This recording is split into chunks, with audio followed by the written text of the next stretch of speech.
Kasaragod MDMA കേസിൽ വിവരശേഖരണത്തിന് narcotics control ബ്യൂറോയും റാക്കറ്റിന്റെ രാജ്യാന്തര ബന്ധം പരിശോധിക്കാനാണ് NCBയുടെ തീരുമാനം.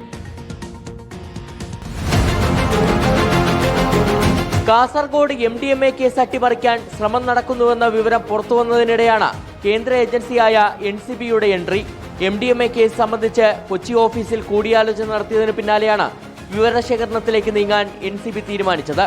ഇതിന്റെ ഭാഗമായി കേസ് അന്വേഷിക്കുന്ന കാസർഗോഡ് പോലീസിൽ നിന്നടക്കം വിവരങ്ങൾ തേടും. ലഹരിക്കടത്തിന് പിന്നിൽ വൻ റാക്കറ്റാണെന്നും കേരളത്തിലെ 7 ജില്ലകളിൽ ഇടനിലക്കാരുണ്ടെന്നുമാണ് പോലീസ് കണ്ടെത്തൽ. റാക്കറ്റിന്റെ രാജ്യാന്തര ബന്ധം സംബന്ധിച്ചാണ് NCB പരിശോധിക്കുക. കേസിലെ പ്രതികൾ നടത്തിയ വിദേശയാത്രകളുടെ വിവരങ്ങളും ശേഖരിക്കും. പ്രതിയായ അബ്ദുൽ സലാം തായ്ലൻഡ്, മലേഷ്യ അടക്കം വിവിധ രാജ്യങ്ങളിലേക്ക് പലതവണ യാത്ര നടത്തിയിട്ടുണ്ട്. കുപ്രസിദ്ധ ഗുണ്ടാ നേതാവായ അനസ് പെരുമ്പാവൂർ വിദേശത്തിരുന്ന് ലഹരി ഇടപാടുകൾ നിയന്ത്രിക്കുന്നതിന്റെ വിവരങ്ങൾ പുറത്തു വന്നിരുന്നു. അതിനാൽ അനസ് പെരുമ്പാവൂരിന്റെ ഗ്യാങ്ങിലുണ്ടായിരുന്ന അബ്ദുൽ സലാമിന്റെ യാത്രകൾക്ക് ലഹരി ഇടപാടുകളുമായി ബന്ധമുണ്ടെന്നാണ് സംശയം.